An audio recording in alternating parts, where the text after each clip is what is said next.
Trigger pull. Hari byinshi kunyura mu matwi ibikuza mu ntekerezo ndetse n'ikomeje gutemaka n'urujijo kuko bisa n'amayobera politiki y'isi impindura amatwazo udacense ntamba zabaye nk'icyorezo ibyo bigahurana n'irondeka ry'ubuzima bwa muntu uyu munsi kuri iki kiganiro.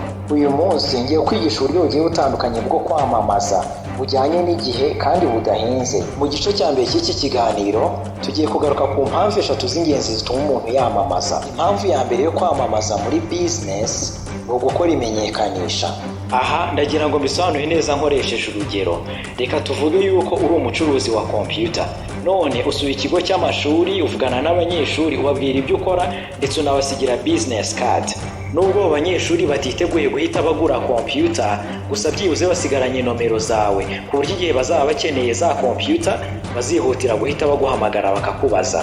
Nubwo ibi bidahita bizana inyungu, ni ingenzi cyane ku bucuruzi buzaramba. Ubundi buryo butandukanye wamenyekanishamo ibyo ukora reka tuzabugarukaho mu gihe kizaza, ahubwo dukomezanye n'impamvu ya kabiri yo kwamamaza. Impamvu ya kabiri yo kwamamaza ni ukugaragaza umwihariko wawe. Nibyo hari abantu benshi bagukorera website, ariko njye nyigukoreye kimwe mu byo nakwitondera ni ukuba ifite inguni nyinshi zo kukwinjiriza amafaranga.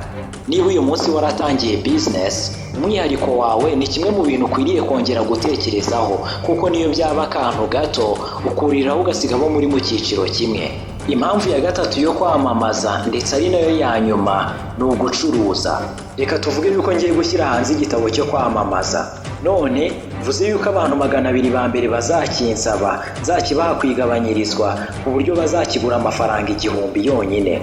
Nyuma yo gukora imenyekanisha no kugaragaza umwihariko wawe, gutanga amasezerano uzabasha kurinda no guhereza umukiriya impamvu yo guhita afata icyemezo, ni uburyo bwizewe akenshi bugeza amafaranga mu mufuka wawe. Turacyatangira, gusa naha dusubikiye ikiganiro cyacu.